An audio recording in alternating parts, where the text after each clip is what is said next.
There's just allowing quote unquote outsiders, non-Lakota people, non-native people into ceremony is a huge issue in my world, in the Lakota world.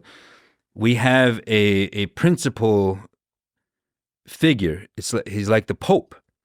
His name is Chief Orville Looking Horse, and he's the 19th generation keeper of the sacred calf pipe, the chanupa, the peace pipe that was brought to us, to our people, by the daughter of Shkan, by Wopre, or Desan, we call her too, sacred white buffalo calf pipe woman.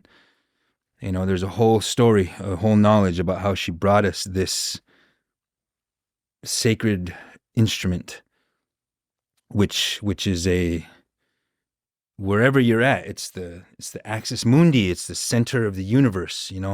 This is that's what that is. There's also a center of the universe in the Black Hills, now called Black Elk Peak. But this idea of sharing of ourselves is causing a lot of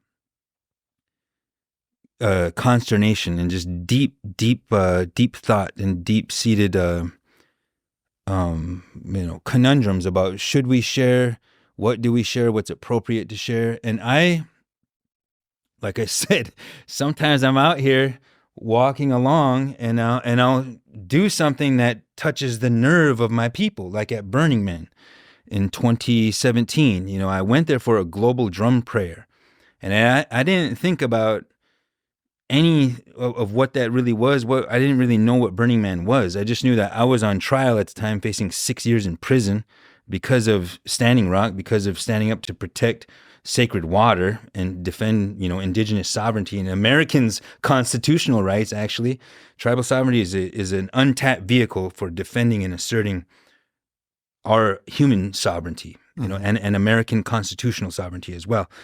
Anyway, somebody was there filming me, right? When I'm in this, participating in a global drum prayer.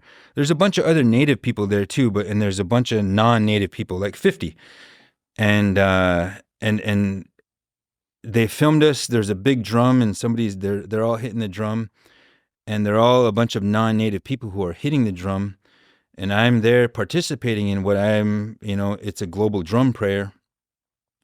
And I raise my hands to the sun, because that's what we do when we're offering a prayer. When anytime you can offer your hands to the sun, it's like an energy, a portal. Especially when you have no shoes on and you're grounding as well. So I did this. Somebody filmed me, and then they start spreading rumors that Iron Eyes is selling ceremony at Burning Man and so forth. And it caused like a bunch of native websites, people that I knew were calling me out, being online saying, why is Iron Eyes selling ceremony at Burning Man? Never happened. But it evidences this, that we still hold certain things to be sacred, and that, it touched a nerve. But I don't regret it. I feel like I want to bring as many people to this truth, without proselytizing them, without trying to say my way is better than this, that way, or the other, but just showing this is the flesh and blood that I was born into.